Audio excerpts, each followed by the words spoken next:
옆 사람과 같이 인사하겠습니다. 한 사람을 세웁시다. 이렇게 인사하겠습니다. 한 사람을 세웁시다. 네, 한 사람을 세웁시다. 오늘은 풍성한 기도로 나가는 법이라고 하는 제목으로 말씀을 나누려고 하는데요. 기도에 대한 얘기를 계속 해왔는데 오늘이 마지막 시간입니다. 사실 교회를 다니고 있는데도 기도가 어렵습니다. 기도가 어려워서 못하겠다는 사람이 적지 않습니다. 기도가 중요한 것은 알고 있는데 맨날 목사님이 기도하라고 설교하면서 얘기를 하고 있기 때문에 해야 될 것 같긴 한데 이게 잘 되지 않는다라는 거죠. 우리 신앙생활에 있어서 어찌 보면 기도는 가장 중요한 활동 중에, 행동 중에 하나입니다. 기도는 그냥 종교적 활동으로서 중요한 것만이 아니라요. 기도를 통해서 사실 우리의 믿음이 형성되고요. 또 기도를 통해서 우리의 믿음이 성장합니다. 그러니까 우리가 기도를 통해서 또 우리의 삶도 바뀌어서 우리가 기도가 풍성해지면 우리의 삶도 풍성하게 변화되는 것을 우리가 경험할 수가 있습니다. 이 기도가 풍성해지려고 하는 것, 이것이 어찌 보면 우리가 풍성한 삶으로 나가는 길인데 우리는 풍성한 삶을 원하는데 이 풍성한 기도의 길을 나가지 못해서 자꾸 혼란 가운데 또는 자꾸 좌절하는 경우가 많다라는 거죠. 기도라고 하는 것에 대해서 우리가 오해하는 부분도 있습니다.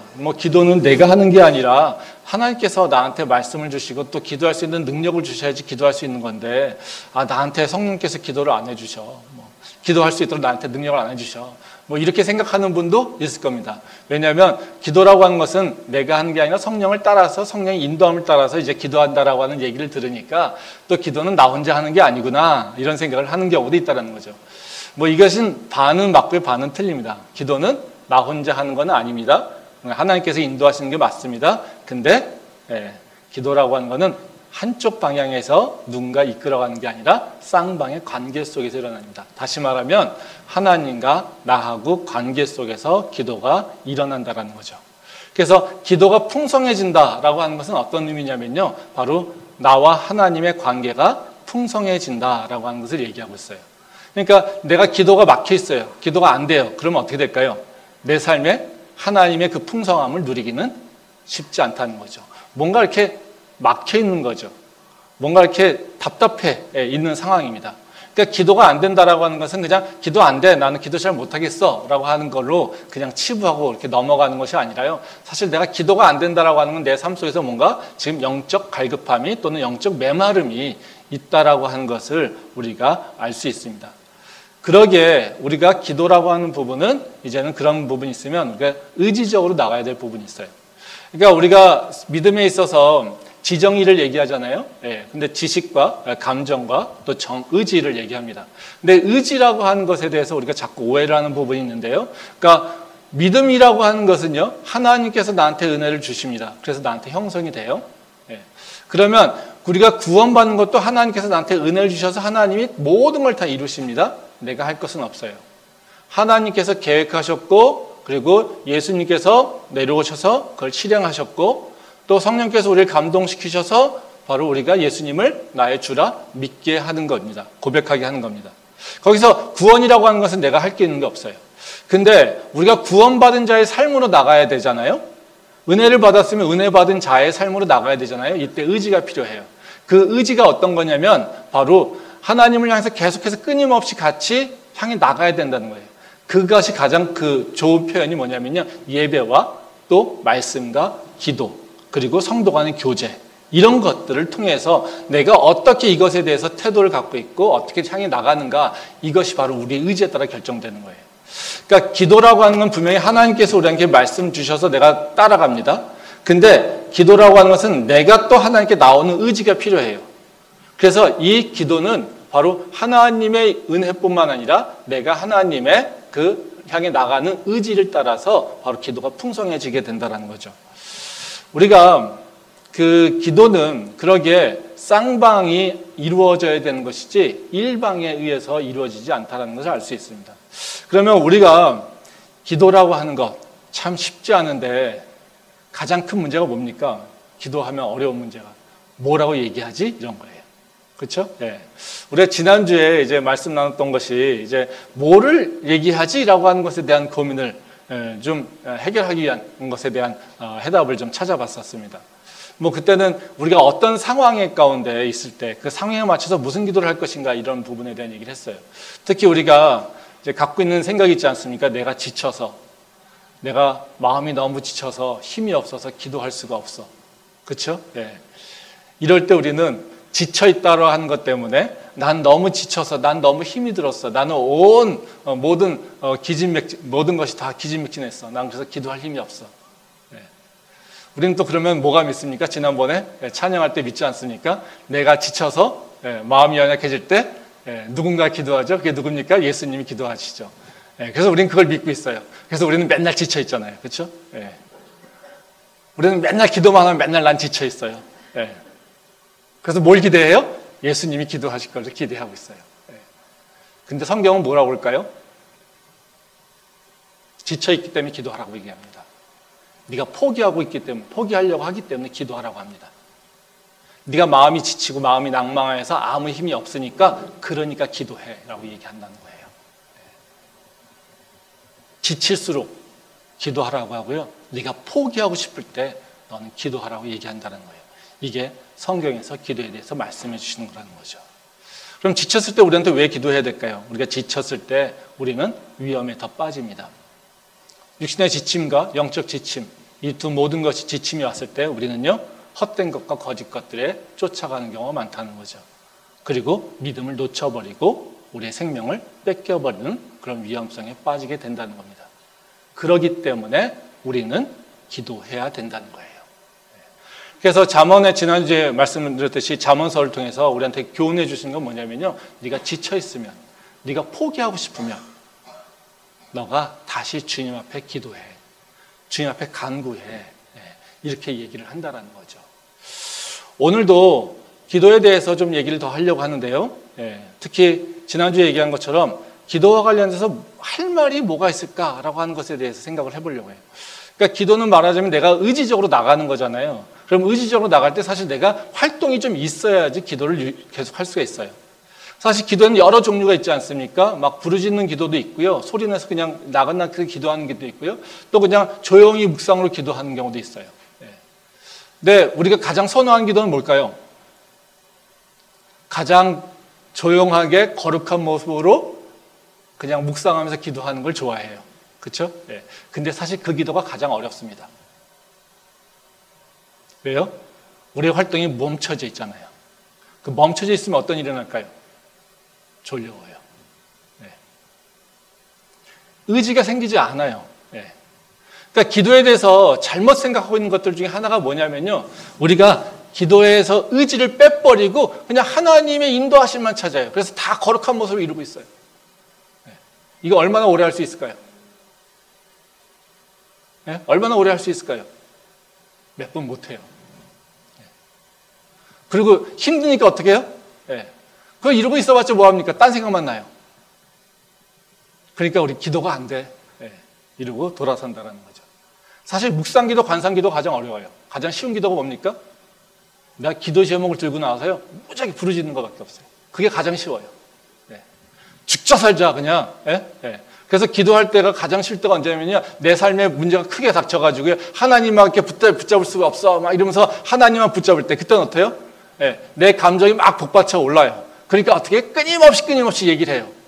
막 살려달라고 발버둥 쳐요. 그럼 어때요? 의지의 표현이 돼요. 활동이 되죠. 그러니까 그때는 기도가 돼요. 그러니까 기도라고 하는 것이 의지적 표현인데 우리는 자꾸 기도를 하나님께서 내려주시는 것이라고 생각해서 내 의지를 그냥 꺾어버려요. 그래서 나가려고 하지 않아요. 그러니까 어떻게 해요? 기도가 멈춰져 있어요.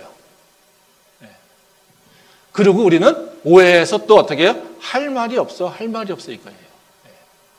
근데 기도에 대해서 기도가 할 말이 없는 이유는요, 바로 이렇게 내가 의지를 사용하지 않기 때문에 그런 것도 있습니다. 근데 또 다른 하나가 있습니다. 뭐냐면요, 하나님을 잘 모르기 때문에 그래요.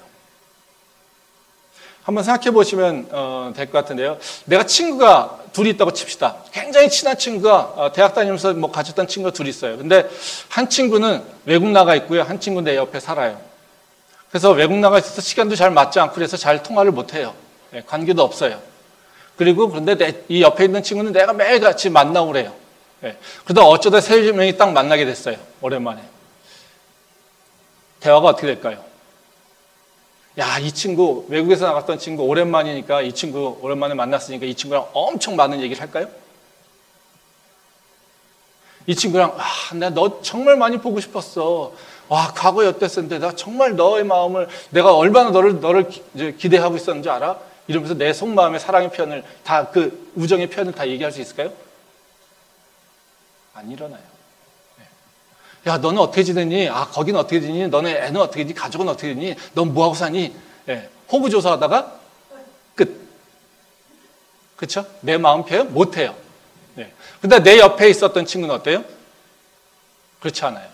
뭐를 생각하지 않아도 끊임없이 말을 할 수가 있어요. 통화 자주 할수록 통화할 말이 더 많이 생겨요. 근데 통화하지 않으면 할 말이 더 안 생겨요. 하나님하고도 마찬가지예요. 하나님을 내가 많이 알아요. 하나님과 관계가 계속해 깊어요. 그러면요, 나는 하나님하고 할 말이 더 많아요. 근데 내가 하나님을 알지 못해요. 그리고 하나님에 대해 관심도 없어요. 그러면요, 나는 하나님하고 만나도 할 얘기가 없어요. 근데 우리는 이 상태를 뭐라고 해요? 그냥 난 믿음이 연약해서, 그렇죠? 난 부족하여서, 아직까지 믿음이 없어. 아직까지 난 기도를 잘 못해. 이런 걸로 우리는 그냥 치부해버리고 넘어간다는 거죠. 사실은 어떻게 해요? 내가 하나님하고 할 말이 없어라고 하는 건 뭘까요? 나에게 하나님의 말씀이 없고 나에게 하나님과 관계성이 끊어져 있다라고 하는 것을 얘기하는 거예요. 그냥 단순히 내가 능력이 없어, 기도할 줄 몰라 라고 하는 것은 아니라는 거죠. 그러면 내가 기도할 때 할 말이 없다. 이것을 어떻게 극복할 수 있을까요? 이게 우리가 찾아야 될 문제 아니겠습니까? 여러 가지 방법이 있을 거예요. 아까 얘기했듯이 그냥 나한테 문제가 좀 크게 생기면 기도해요. 제가 여러 번 말씀드렸지만 제가 이제 지금은 새벽 기도를 안 하지만 우리가 이제 성도들 가운데 이제 안 나오던 우리 청년들이 새벽 기도에 딱 나와요. 그러면 제가 목사가 내가 어제 설교가 되게 좋았나? 은혜 받았나? 이런 생각을 하게 된단 말이죠. 맨 처음에 속았어요. 근데요, 절대 목사님 설교가 좋다고 해서 기도하지 않아요. 예배 드려서 은혜 받아서 막 가슴이 충만해졌다고, 마음이 충만했다고 그 다음날 가서 기도하지 않아요. 한번 생각해 보세요. 은혜를 받아가지고 막 기뻤다고 우리가 그 다음날 기도할까요? 그렇지 않아요. 기도는 문제가 있을 때 기도해요. 그러면 내가 할 말이 없으니까 나 기도하게 해주세요. 그러면 내가 언제까지 기다려야 돼요? 내 삶에서 큰 문제가 생길 때까지 우리는 기다려야 될까요? 아니죠. 그거는 우리가 찾아야 될 방법이 아니에요. 그럼 뭘까요? 그럼 뭘까요? 말씀하고 기도를 연결하는 거예요. 그게 풍성하게 기도로 나가는 방법입니다. 그러니까 내가 할 말이 없잖아요. 그러면 하나님을 알아야 되잖아요. 근데 하나님을 아는 방법은 뭡니까? 내가 말씀을 배우는 거예요. 또 말씀을 기도랑 연결시키는 거예요. 그러면 내가 기도라고 하는 것을 그냥 어렵게 하다가 오히려 말씀 때문에 기도가 쉬워져요. 근데 말씀과 기도라고 하는 걸 또 얘기하면요, 어떤 마음이 듭니까? 이것도 힘들어요. 기도도 어려운데, 이거 말씀? 그쵸? 이게 혹을 때려다가 혹을 붙인 꼴이 된다는 거죠. 그쵸? 우리 큐티 하잖아요. 우리 태영 형제가 오늘 아침에도 막 생명의 삶 나눠주시고 하던데, 큐티가 어렵잖아요. 그쵸? 말씀 보는 것도 어렵고. 근데 큐티 하는 것도 어려운데, 말씀 보는 것도 어려운데, 그걸 가지고 기도하라고? 이게 쉽지 않다라는 거죠. 그래서 오늘은 제가 하려고 하는 얘기는 뭐냐면요, 말씀과 기도를 어떻게 연결시켜서 우리가 풍성한 기도로 나갈 것인가, 이 부분에 대한 얘기를 좀 하려고 합니다. 사실 오늘 이런 주제는요, 설교의 주제는 아니에요. 이런 주제는 사실 성경 공부의 주제예요. 소모임의 주제예요. 이제 수요일날 우리 목사님이 하시는 지금 그 성경 공부, 거기에 주제가 바로 이런 주제예요. 근데 우리 현실상 어떻습니까? 이 말씀이 필요한 사람들은 성경 공부 안 해요. 그렇죠? 기도하는 법에 대해서 가르쳐주고 배워야 될 사람들은요, 성경 공부 안 나와요. 그렇지 않습니까? 네. 어떤 사람이 나와요? 마음이 갈급하여서 기도하는 사람이 성경 공부 나와요. 사실 이런 사람들은요, 이렇게 불이 붙여져 있고 기름을 더 주는 것밖에 없고요. 진짜 막 풀이 죽어가지고 막 죽으려고 하고 있는 사람들, 기도가 정말 필요해서, 예? 어찌 보면, 예? 그 심폐소생술이 필요한 사람들은요, 절대로 성경 공부 안 나와요. 예. 그러니까 아무리 이제 성경 공부 시간에 기도를 하고, 뭐 실습을 하고, 기도에 대해서 설명하고 해도 어때요? 예. 필요한 사람은 안 들었는다는 거죠.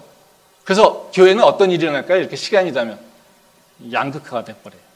믿음이 좋은 사람, 믿음이 연약한 사람. 이 숫자가 많으면 어떻게 해요? 이게 도미네이트에서 물론 공동체가 기도하는 것으로 바뀔 수 있는데요. 근데 그런 경우 많지 않아요. 네.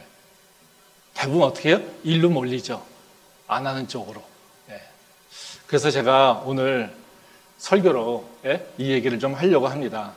우리가 어떻게 기도해야 되는가, 그걸 좀 실습은 못하지만요, 뭐 관련된 원칙적인 얘기들을 좀 하려고 합니다. 그래서 기도랑 말씀이랑 우리가 어떻게 연결시킬 것인가, 이 부분을 좀 생각해 보려고 합니다. 그래서 오늘 읽은 말씀은 다른 것이 아니라 사실 다윗이 기록한 시입니다. 시편이죠. 이 시는 우리가 뭐 이걸 통해서 말씀을 뭔가 이렇게 끄집어내서 원리를 찾으려고 하는 건 아니고요. 이 시를 이용해서 우리가 어떻게 이 시편을 묵상한다라면 우리가 어떻게 기도를 할 것인가, 이걸 가지고 어떻게 기도의 삶을 찾아낼 수 있을 것인가, 이런 것들을 좀 생각해 보려고 합니다. 근데 제가 지난주에 이 말씀을 준비하면서 여러 말씀을 쭉 보고 있는데 이 말씀이 좀 저한테 와가지고 이걸 가지고 같이 나눠보겠다라고 하는 생각을 했습니다. 이 시편의 말씀은요, 사실 이렇게 어려운 내용은 없습니다. 아주 간단하고요. 이 시편에 보면은 이제 다윗이 하나님의 구원을 경험한 다음에 그리고 하나님을 찬양하고 또 그리고 하나님의 그 믿음을 바로 이스라엘 백성들에게 선포하는, 가르쳐주는 걸로 구성되어 있어요. 그래서 이 앞쪽에 보게 되면 1절부터 8절까지 말씀은 하나님을 찬양하는 게 많이 나와요. 그리고 뒷절 9절부터 22절까지는 사실 가르치는 교훈의 얘기입니다. 그래서 앞쪽에는 감사와 찬양이 있고 뒤쪽에는 이스라엘 백성들을 향한 교훈이 있어요. 여기 보면 이제 이게 어떤 시의 배경인지 그 제목에 나와 있잖아요. 아비멜렉에게 잡혀서 뭐 미친 척해서 살아났을 때 요 얘기입니다. 그래서 사울에게 쫓겨다닐 때 이제 막 그런데 블레셋 땅에 갔어요. 그랬더니 블레셋 군사들에게 다윗이 붙잡혔습니다. 그랬더니 블레셋 군사들이 다윗을 알아봤어요. 와, 이거 대단한 장수예요. 이 사울보다 더 뛰어난 장수예요. 그러니까 사울이 죽인 거는 천천인데요, 다윗이 죽인 건 만만의 병사들이에요. 이러면서 다윗을 데려갔어요. 그랬더니 다윗이 어떻게 해요? 뒤쪽에서는 사울이 따라오고 앞쪽에서는 블레셋 장군들이 있다는 거죠. 그래서 할 수 없어서 미친 척을 합니다. 그래서 침을 질질 흘리고 이러면서, 그래서 블레셋 그 왕 앞에 가가지고요, 침 질리면서 미친 척 하다 보니까요, 그 블레셋 왕이 야, 저 미쳤으니까 내보내. 그리고 살아난다는 거예요. 이 과정 가운데 다윗은 기도했고요, 또 그것에 대해서 감사하고 하나님의 구원을 표현하고 있는 게 바로 이 시입니다. 그래서 1절부터 8절까지는 바로 그러니까 감사와 찬양에 대한 얘기, 구원에 대한 얘기가 나오고요. 그걸 알게 되면서 이제 이스라엘 백성들에게 교훈적인 얘기를 해주는 게 9절부터 22절 말씀이라는 거죠. 그래서 오늘 제가 나누려고 하는 말씀은 되게 교훈적인 말씀의 중점으로 생각을 좀 해보려고 합니다. 그리고 그걸 통해서 우리가 어떻게 기도를 끄집어낼 것인가, 이 부분에 대한 얘기를 좀 하려고 합니다. 우선 풍성한 기도 되게 중요합니다.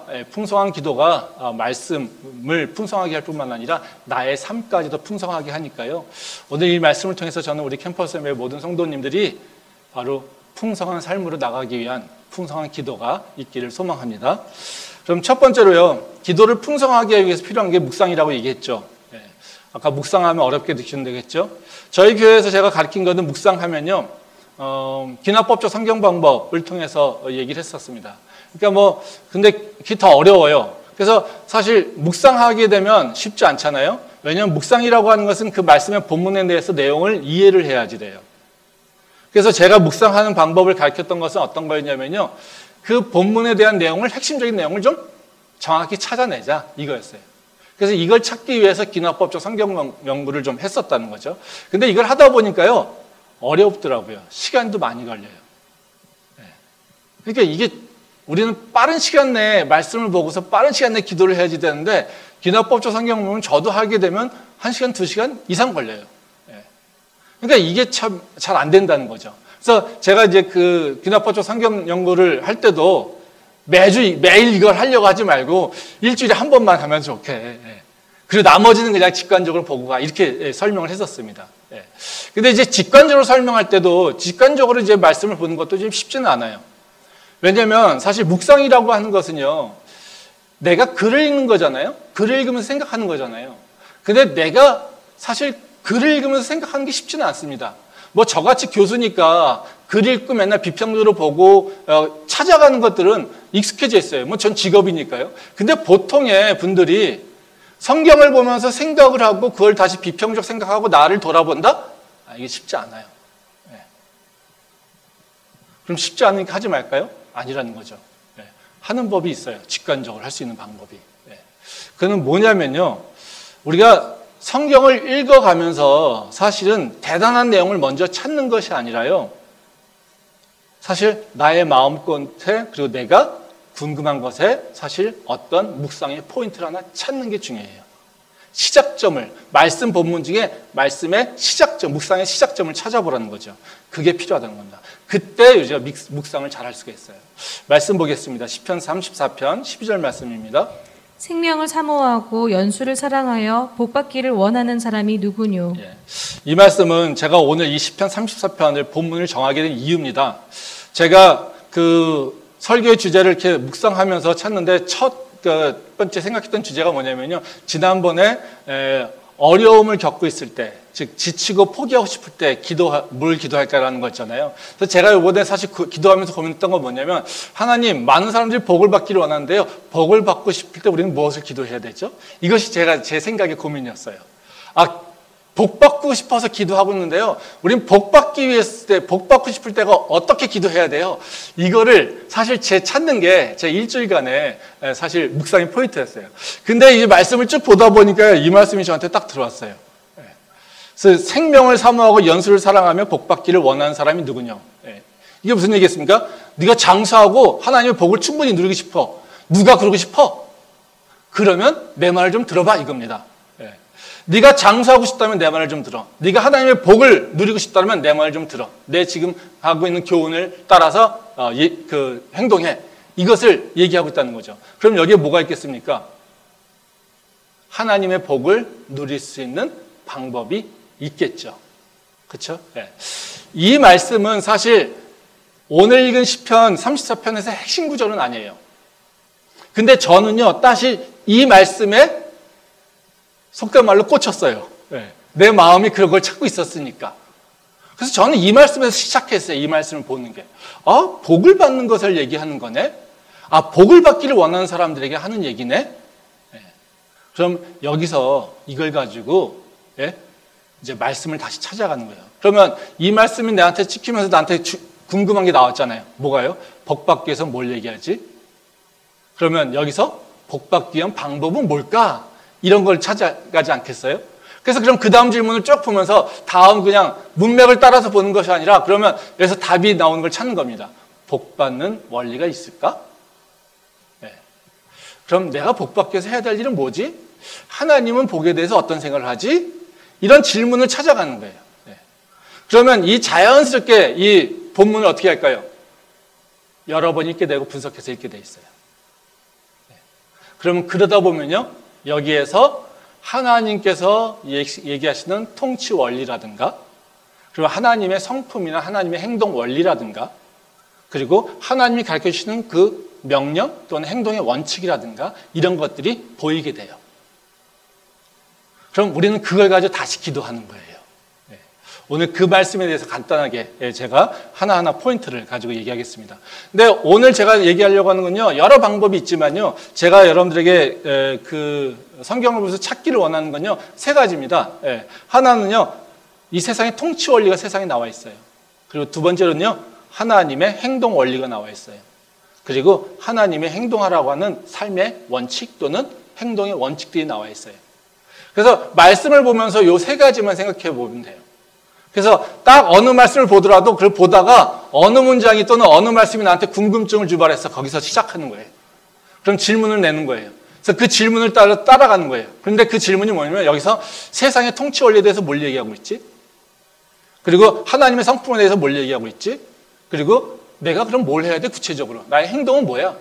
이것에 대해서 생각을 해보면 찾아보면 된다는 거죠. 그래서 오늘 요 세 가지에 대한 얘기를 좀 해보도록 하겠습니다. 오늘 말씀에서 나오는 하나님의 통치 원리가 있습니다. 다른 것이 아니라요. 분명하게 나오는데요. 하나님을 의지하는 자는 하나님의 복을 누리게 된다라고 하는 것을 이 시편에서는 얘기하고 있어요. 말씀 한번 보겠습니다. 시편 34편 8절과 9절 말씀입니다. 너희는 여호와의 선하심을 맛보아 알지어다. 그에게 피하는 자는 복이 있도다. 너희 성도들아 여호와를 경외하라. 그를 경외하는 자에게는 부족함이 없도다. 예. 이 말씀은 아까 제가 얘기했듯이 시편 34편은 1절부터 8절까지 그러니까 한 단락이고 9절부터 22절까지가 한 단락이라고 얘기했잖아요. 그럼 1절부터 8절까지 한 단락의 결론은 어디 나와 있을까요? 앞과 끝에 나와 있어요. 항상. 예. 끝에서 하는 얘기가 뭐예요?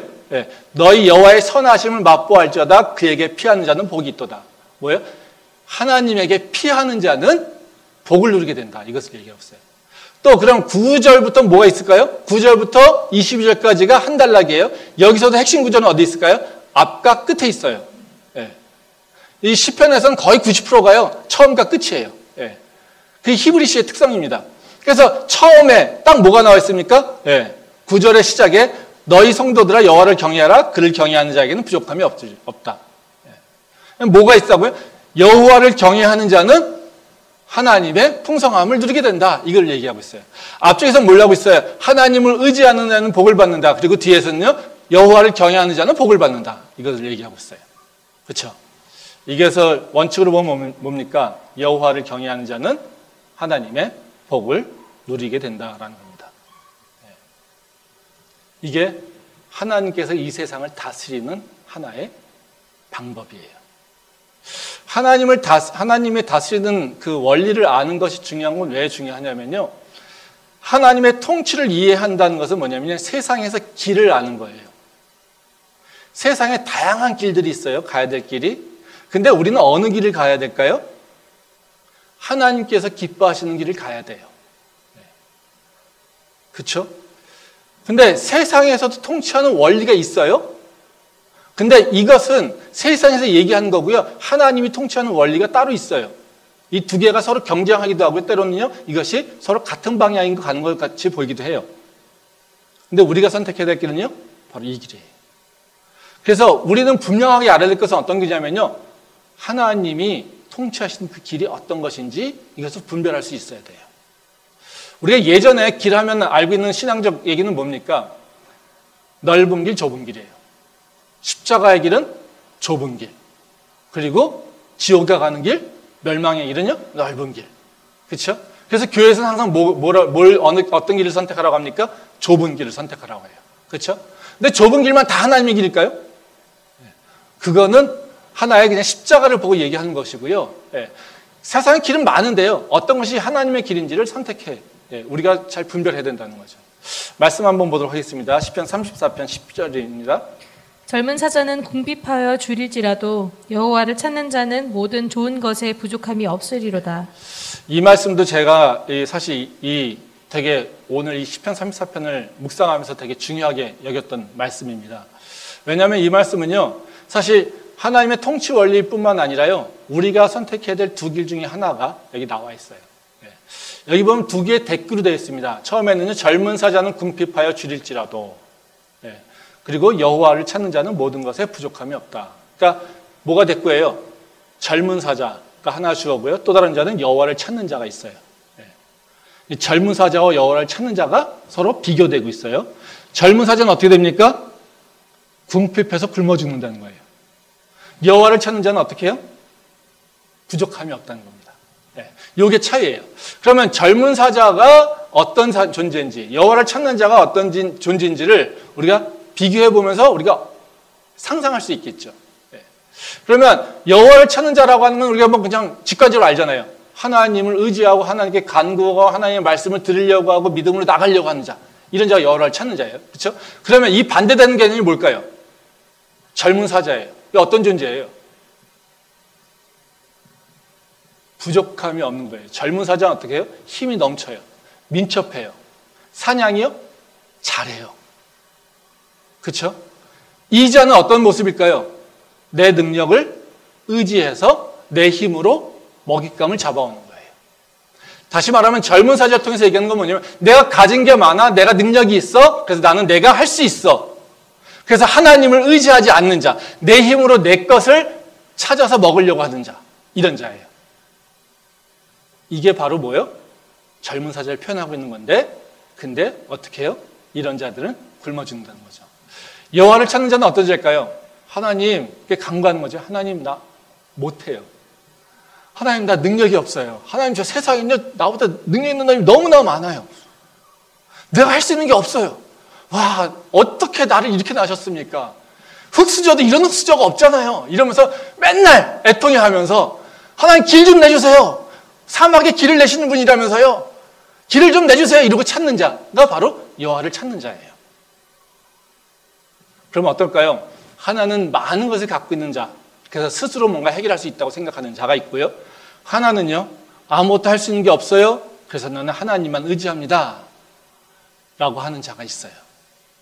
그러면 객관적으로 보면 누가 먹을 것이 많고 누가 풍요롭습니까? 세상의 입장에서 보면 능력 있는 젊은 사자가 풍요로워야 돼요. 근데 하나님께서 통치하시는 방법은요, 이 자는요, 굶어 죽고요.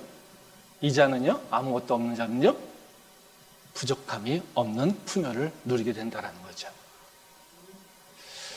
우리가 말씀을 보면서요, 해야 될 일이 하나가 있는데요. 길들을 발견하는 것이 아니라 내 길을 찾는 거예요. 내가 어디로 가야 될지. 그러니까 통치 원리라고 하는 건 뭐예요? 길이에요, 길. 네. 이 길, 세상에는 이 길이 맞다라고 해요. 네. 하나님은 이 길이 맞다고 해요. 또 누군가는 또 이 길이 맞다고 해요. 어떤 길이 맞을까? 이런 고민이 우리한테 있는 거예요. 네. 그럼 우리는 이 길들이 뭔지, 그리고 그 길 중에 진짜 길이 어떤 것인지 찾는 게 우리가 묵상과 기도라는 거예요. 그러면 이 길을 보면서 우리는 뭐라고 기도할 수 있을까요? 하나님, 세상에는 길이 두 가지가 있는 것 같아요. 젊은 사자와 같이 되는 길이 있고요. 궁핍하여도 그리고 연약하여도 하나님을 찾는 길이 있는 것 같습니다. 하나님, 난 지금 어느 길에 있습니까? 우리 스스로 보면서 하나님한테 질문할 수 있어요. 또 하나님한테 간구할 수 있어요. 하나님, 제가요 연약한데 혹시 내 마음 가운데 젊은 사자와 같은 미련함이 있는 거 아닙니까? 난 가진 것도 없는데, 나는 그렇게 잘할 수 있는 것도 없는데, 나는 혹시 내가 갖고 있는 작은 것을 의지하여서 살고 있는 건 아닙니까? 혹시 하나님이 믿는다고 하지만 내 마음속에는 내가 할 수 있지, 내가 열심히 해야지, 내가 노력해야지, 내가 최선을 다해야지, 나는 할 수 있어라고 하는 혹시 불안감을 나한테 내가 갖고 있는 건 아닙니까? 내가 혹시 세상의 길에 이끌려 가고 있는 건 아닙니까? 내가 나를 스스로 돌아보는 거예요. 이 한 가지만 가지고요, 나의 삶하고 연결시키면요, 적어도요 10분 이상은 기도합니다. 할 말이 많이 생깁니다. 그 가운데 우리는 하나님이 원하시는 일이 무엇인지를, 그리고 세상에서 내가 선택해야 될 길이 어떤 것인지를 찾아낼 수 있다는 거죠. 이렇게 기도가 풍성해지면요, 내 삶이요 이렇게 보이기 시작해요. 그게 말씀과 기도를 통해서 내 눈이 트여지는 거예요. 세상에 갈 길이 보이지 않는데 어떻게 내가 깨우칩니까? 그렇죠? 그러니까 세상의 길을 보아야지 내가 어느 길을 갈지 그 다음에 선택하는 거고요. 세상에 길이 있다라고 하는 걸 내가 알아야 돼요. 근데 길이 있는 걸 모르고 맨날 같이 장님처럼 막혀 있으면요, 마구 그냥 들이대는 거예요. 이 길 저 길. 그러다가 어떻게 해요? 갔다가 길이 없네, 갔다가 길이 없네. 이러고 내 길은 왜 이렇게 다 막혀 있을까? 이러고 사는 게 인간의 미련한 모습이라는 거예요. 그래서 처음 먼저 우리가 해야 될 것은 내가 지금 어디 있습니까? 내가 선택할 수 있는 길들은 어떤 것이 있습니까? 주님한테 질문할 필요가 있다는 거죠. 다음에 우리가 봐야 되는 건 뭐냐면요, 이 말씀을 보다 보면 하나님의 행동이나 하나님의 성품에 대한 설명이 나와 있는 게 있어요. 즉 행동 원리라든가 성품, 즉 성품이라고 하는 건 하나님이 좋아하는 거, 하나님이 싫어하는 거, 그리고 하나님이 어떤 마음을 갖고 있는지를 보여주고 있는 게 바로 성품이에요. 하나님의 성품을 우리가 찾아보면 우리의 답을 찾을 수 있어요. 여기 말씀 속에서 나오는 하나님의 행동 원리가 있습니다. 오늘 읽은 시편 34편에서 하나님의 행동 원리가 여기서 보여주는 건 뭐냐면요, 하나님은 의인에게 관심을 갖고 하나님에게 부르짖는 자에게 응답하신다는 게 하나님의 행동 원리예요. 말씀 보겠습니다. 시편 34편 15절부터 18절 말씀입니다. 여호와의 눈은 의인을 향하시고 그의 귀는 그들의 부르짖음에 기울이시는도다. 여호와의 얼굴은 악을 행하는 자를 향하사 그들의 자취를 땅에서 끊으려 하시는도다. 의인이 부르짖음에 여호와께서 들으시고 그들의 모든 환난에서 건지셨도다. 여호와는 마음이 상한 자를 가까이 하시고 충심으로 통회하는 자를 구원하시는도다. 여기 보면 이 다윗이 자기 경험을 통해서 하나님은 어떤 분인지 지금 얘기하고 있잖아요. 여호와는 어떤 분이에요? 누구한테 눈을 향하고 있어요? 의인을 향하고 있어요. 또 누구한테 귀를 기울이고 있어요? 그들의 의인의 부르짖음에 귀를 기울이고 있다는 거예요. 그리고 하나님은 어떻게 해요? 악을 행하는 자들을 향해서 그들을 다 멸망시키려고 하는, 징벌하신다는 거예요. 그리고 또 어떻게 해요? 의인이 부르짖을 때 어떻게 하신다고요? 들으시고 응답하셔서 그들을 건져내신다라고 얘기하고 있어요. 특히 또 마지막에 우리가 은혜가 있죠. 18절에 보면 마음이 상해서 있는 자들, 이런 자들에게 하나님 찾아와시고 그들을 어루만지신다는 거예요. 그러면 하나님은 어떤 분이세요? 의인에 대해 관심을 갖고 하나님을 부르는 자에게 관심이 있고, 그리고 어떻게 해요? 마음이 상해서 하나님께 그저 아픈 마음 들고 나온 자들에게 하나님은 관심이 있다는 거예요. 그러면 생각해 보세요. 이걸 생각하면 내 모습은 어떨까요? 하나님 기도해도 안 돼요. 아유, 기도해봤자 뭐 하겠어요. 기도도 안 되고요. 이런 얘기 나올 수 있을까요? 이런 하나님이 나는 이런 사람이야. 이런 존재야. 나는 너희가 부르짖을 때마다 나는 너희 귀에, 너희 소리에 귀 기울이고 있어. 네가 아파? 네가 마음이 상했어? 나는 네 상한 마음을 알아. 이런 분 앞에서 하나님 기도 어려워요. 지금 힘들다니까요. 왜 자꾸 나한테 기도하라고 그래? 나를 자꾸 왜 불러요? 이렇게 나옵니까? 그런 얘기가? 아니죠. 하나님의 행동 원리를 아는 건요, 나의 행동을 어떻게 될지 결정할 수 있어요. 그리고 그것에 대한 강구를 할 수가 있어요. 생각해 보세요. 하나님이 나한테 너는 내게 부르짖어. 그럼 내가 너를 듣고 너에게 응답할 거야 라는 얘기를 들을 때 우리는 어떻게 생각합니까? 하나님 알았어요. 부르짖을게요. 근데 하나님 내가 연약해서 지금 부르짖지 못하고 있어요. 기도하지 못했어요. 그럼 자연히 뭐가 나옵니까? 회개가 나와요. 그런데 하나님 당신께서 나에게 원하시는 것이 부르짖어 기도하는 거였네요? 그러면 내가 뭘 얘기합니까? 하나님 나도 이제 부르짖어 기도할게요. 내가 새 힘 주세요. 성령님 나한테 힘 주세요. 지금 있는 자리에서 내가 일어나서 주님 앞에 기도할 수 있게 해주세요. 내가 하나님 아직 이 자리에 이제 주저앉아서 마음이 지쳐서 기도할 수 없다라고 탄식하고 있는 것이 아니라 하나님 내게 응답하신다고 약속하시는 그 하나님 앞에 내가 이제 다시 부르짖겠습니다라고 내가 일어날 수밖에 없다라는 거예요. 하나님이 내 기도를 들으신다는 걸 내가 듣지 못할 때, 내가 그걸 기억하지 못할 때 우린 절대 기도의 자리에 못 나옵니다. 근데 말씀을 통하여서 하나님이 나를 바라보시고 내 상한 마음을 아시고 내가 상한 마음을 부르짖을 때 나한테 응답하신다고 약속하시는 그 하나님을 내 머릿속을 기억할 때 그 마음이 내 마음으로 돌아올 때 우리는요 기도할 수 있게 되는 거예요.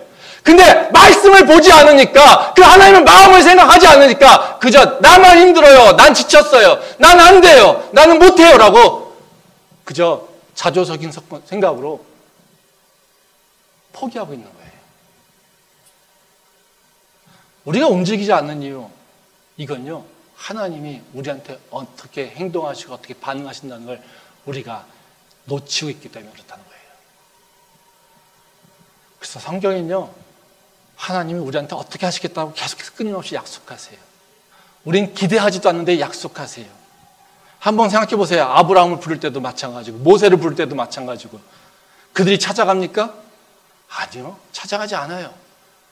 그들이 어떻게 해주면 어떻게 하겠다고 약속합니까? 아니요. 그들은 그런 서원도 하지 않아요. 아브라함을 오셨을 때도 하나님께서 먼저 약속하세요. 내가 너를 복을 주고 내가 너가 복이 되게 할 것이고 너를 통해서 만인이 복받게 할 것이야. 내가 열방의 민족이 너를 만들 것이야. 모세 살인자로 도망가 있는 상태에서 뭐라고 합니까? 내가 너를 통해서 이스라엘 백성을 구원할 거예요. 살인자라고 찍어서 자신을 저 광야로 내보낸 이스라엘 백성들을 모세를 통해서 내가 너를 통해서 그들을 구원할 거야. 이렇게 얘기하시는 분이에요. 뭐요? 하나님이 너를 통해서 하시겠다고 하는 일들을 성경은 계속해서 하고 있다는 거예요. 근데 하나님이 나를 통해서 무엇을 하시겠다는 생각을 없을 때, 그런 마음을 갖고 있지 못할 때 우리는 어떻게 해요? 우리는 그저 세상 사람들과 똑같은 모습으로 살게 된다는 거예요. 내 마음 가운데 하나님과의 관계가 형성되어 있지 않으면 나는요, 세상 사람들과 아무런 차이가 없습니다. 나를 새롭게 하고 나를 세상에서 구별되게 하는 것은요, 내 마음 가운데 하나님과 깊은 관계, 나와 하나님의 인터랙션이 어떻게 살아있는지를 알고 기억하고 그것에 반응하는 자가 바로 하나님이 그 세상과 구별되는 사람의 모습으로 살 수 있다는 거예요. 우리가 말씀을 통해서 하나님의 관계, 말씀을 통해서 하나님이 어떻게 행동하신지를 알게 되면 우리는 우리의 삶이 바뀌게 된다는 것입니다. 하나님께서 약속하신 것을 다시 한번 기억할 수 있기를 소망합니다. 그 약속에 반응하여서 그 자리를 일어나서 주님을 따라갈 수 있는 주의 백성 될 수 있기를 소망합니다. 마지막으로요, 이제 하나님께서 또 말씀하신 건 뭐냐면요, 이제 구체적으로 얘기하세요. 너가 행동을 뭘 해야 될지, 그 행동의 원칙, 이것에 대해서 말씀하고 있습니다. 오늘 말씀을 한번 보도록 하겠습니다. 시편 34편 13절과 14절 말씀입니다. 네 혀를 악에서 금하며 내 입술을 거짓말에서 금할지어다. 악을 버리고 선을 행하며 화평을 찾아 따를지어다. 이 계속해서 앞쪽에서 나왔던 얘기, 여호와를 찾는 자는 복을 누릴 것이고 여호와를 경외하는 자는 복을 누린다고 얘기하잖아요. 근데 여호와를 찾는 자는 직관적으로 알잖아요. 그렇죠? 근데 여호와를 경외하는 자, 경외하는 것, 두려워하는 것, 하나님 어떤 존재야 라고 하는 걸 얘기할 때 우리는 구체적으로 뭘 해야 되지 라고 하는 생각을 잘 들어오지 않을 때가 있어요. 지금 아까처럼 하나님께서 너 내게 부르짖어, 그럼 나는 그 부르짖 나를 찾는 자들에게 난 관심 갖고 그에게 귀 기울인 자야, 이 얘기를 듣는 부르짖는 게 다행히 보이잖아요. 근데 하나님 때로는 관념적으로 얘기할 때가 있다는 거죠. 아까 지금 이 말씀도 뭐에 대한 얘기냐면요, 여호와를 경외하는 자가 복을 누린다고 얘기합니다. 근데 여호와를 경외하는 자? 어떤 자가 여호와를 경외하는 자지? 내가 그럼 삶 속에서 내가 여호와를 경외하며 살고 있을까? 한번 여러분 스스로 한번 생각해 보십시오. 나는 지금 여호와를 경외하면서 살고 있나? 어떻게 알죠? 그러니까 성경에서 이제 가르쳐 주는 겁니다. 여호와를 경외하는 자가 어떤 거냐면, 그러면서 다윗이 설명해 주고 있어요. 여기서 뭐라고 합니까? 내 혀에서 악을 금하며 내 입술을 거짓말을 금하라.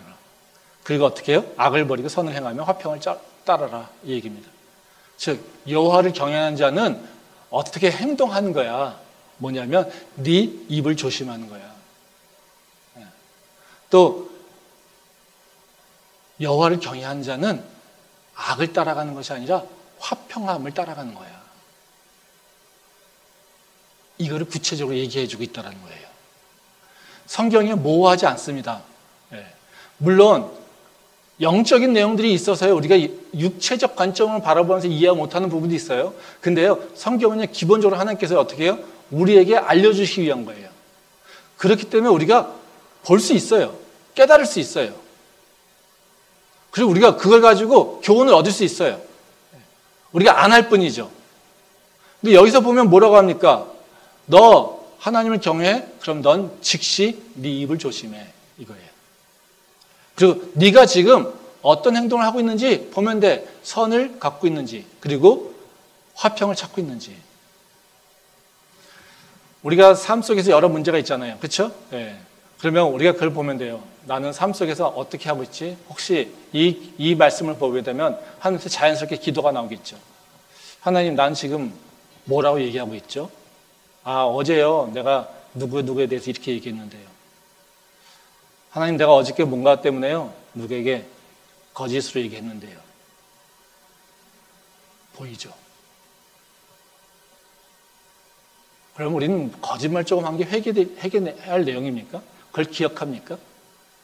우리는 회개하면 다 그걸로 통하잖아요. 하나님, 내가 알고 지은 죄, 모르고 지은 죄 다 용서해 주세요. 그렇죠? 이게 통칭이잖아요, 그냥. 회개하면 우리는 이 기도로 모든 건 다 그냥 끝이에요. 모든 게 통화예요. 내가 알고 지은 죄 일일이 구하지 않아도요. 있어요. 아시죠? 하나님, 내가 모르고 지은 죄도 있어요. 그러니까 아시죠? 하나님은 그거 다 용서해 주세요. 그럼 우리는요, 어떻게 해요? 다 용서해 주시니까 깨끗해지는 거예요. 그래서 우리는 맞는 카드예요. 알고 지은 죄, 모르고 지은 죄 다 용서해 주세요. 근데 그렇게 회개하는 거 아닙니다. 회개는요, 하나님이 나한테 오셔서 내 가슴을 찔러요. 바늘로. 아프게. 나를 수치스럽게 해요. 그래서 내가요, 기도하면서요, 얼굴이 붉어졌다. 창피해서 기도의 자리를 잊지 못하고 사실 박차고 나오는 경우도 있어요. 저는요. 그 회개가 두려워서요. 하나님이 그 회개를 자꾸 내 마음에 찔리게 하시니까요.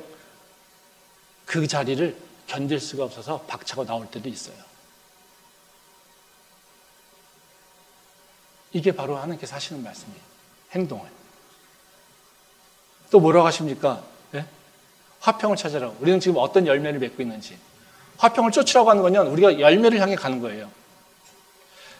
내 삶에서 여러 가지 길이 있잖아요. 그렇죠? 앞쪽에서 길이 있어요. 하나님께서 원하시는 길이 뭐다? 젊은 사자와 같은 길이 아니라 여호와를 의지하는 거예요. 그렇죠? 의지하는 길은 사실 그 안에서 또 여러 가지 행동의 일들이 나오겠죠? 그럼 여기서 구체적인 열매들을 보여줘야 돼요. 어떤 열매요? 네가 지금 어떤 열매를 찾고 있니? 라는 거예요. 때로는 내가 성공을 하기 위해서요, 내가 지금 하고 있는 일이요, 남을 이기기 위해서 경쟁하면서 막 짓밟고 나가려고 하는 경우도 있어요. 근데 하나님 원하시는 게 뭡니까? 화평을 쫓아 이거예요. 그러니까 내가 살면서, 내가 기도하면서 지금 나는 어떤 열매를 지금 쫓고 있는가를 다시 보라는 거예요. 내가 열매를 쫓는 거에 따라서 어떻게 해요? 나의 행동이 결정되잖아요.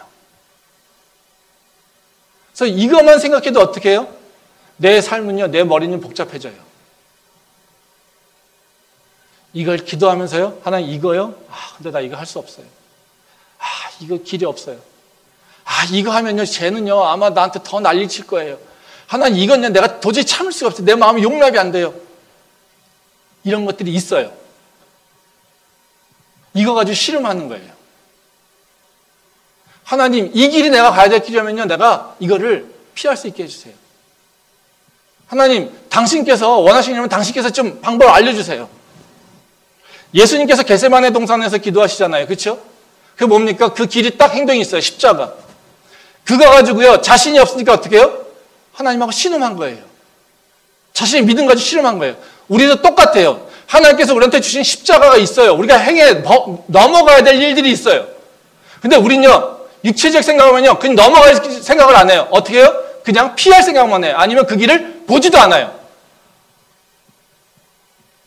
근데 우리가 해야 될 일은 뭐냐면요, 내가 어디 있어야 되지? 내가 뭘 해야 되지? 뭐랑요? 하나님하고 나하고 관계 속에서. 근데 그것이 때로는요, 내가 받아들일 수 없어요. 내한테 너무 힘든 것 같아요. 내가 너무 고통스러운 것 같아요. 내가 그 길 가면요, 내가 정말 못 살 것 같아요. 내가 도저히 그걸 받아들일 수 없어요. 그런 길이 있어요. 그땐요, 그거 가지고 하나님하고 씨름하는 거예요.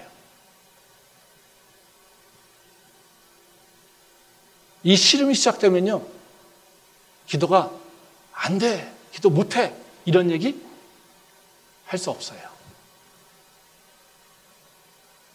그 씨름 안 하니까요, 도망 나오고, 그리고 영적 단계로 들어가지도 않고 육체의 조건에 따라서 그냥 휙 결정해버리고. 우리가 세상에서 접촉되는 면은요, 다 어떤 단계냐면 육체 단계예요. 근데 내가 세상을 이기고 하나님의 말씀을 이루어 나가려면요, 육체 단계에서 육체로 반응하면요, 나는요, 그냥 넘어져요. 근데 내가 육체로 받았어요. 근데 이거를 통치하려면요, 내가 영적인 소화가 있어야 돼요. 이 영적 소화는요, 그냥 되는 것이 아니라 이 기도를 통해서 일어나는 거예요. 안 돼요. 못 해요. 이 씨름이 일어나는 거예요. 그 과정 가운데 오히려 하나님과 더 깊은 관계로, 믿음의 관계로 가는 거예요. 모세가 불렀을 때 하나님 모세한테 바로 알겠어요, 갈게요 이럽니까? 하나님 나 못해요. 왜 나를 부르셨습니까? 여호수아를 선택했어요. 여호수아가 아싸 나 이제 후계자 됐어 이러고 좋아합니까? 아니 그렇지 않아요. 못해요. 덜덜 떨고 있어요. 근데도 하나님 세우니까 하죠. 그러니까 하나님께서 여호수아에게 약속하시잖아요. 모세에게 너 함께한 것처럼 내가 너희도 함께할 것이야. 그 약속을 믿고 여호수아가 새 길을 가는 거예요. 우리가 그 과정을 겪어야 돼요. 즉 육체의 반응이 왔을 때 내가 영적 소화가 있어서 영적인 행동으로 육체를 반응해 나가야 돼요. 이것이 기도가 없으면 이게 되지 않아요. 기도가 끊어지면 왜 문제가 되냐면 이 일이 안 일어난다는 거예요. 기도가 끊어지면 나한테 육체적 반응을 그냥 들어와요. 그러면 나는 어떻게 해요? 육체로 반응해, 튕겨가요. 그럼 나는 영적인 사람인가요? 크리스찬인가요? 하나님의 사람인가요? 아니요. 세상 사람으로 반응한 거예요. 내가 하나님의 사람이냐면요. 내가 밖에서 충격을 받았어요. 그럼요. 이것을 영적인 소화가 있어야 돼요. 영적 소화의 길은요. 묵상과 기도예요. 근데 묵상으로는요. 되지 않아요. 왜? 묵상은요. 어디까지 가냐면요. 이 머리예요. 머리는 냉정해요. 결단이 안 일어나요. 계산만 하지. 믿음에 발현이 되지 않습니다. 지식은요. 생각해 보세요. 기도하지 않으면서 말씀만 보는 사람들의 특성은요. 차가워요. 능력 드러나지 않습니다. 근데요. 말씀이 있고요. 말씀을 가지고 하나님하고 씨름했을 때 어떤 일이 일어나면요. 믿음의 결단이 생겨요. 어떤 과정을 통해서요? 지금처럼 소화하는 과정을 통해서 일어나는 거예요.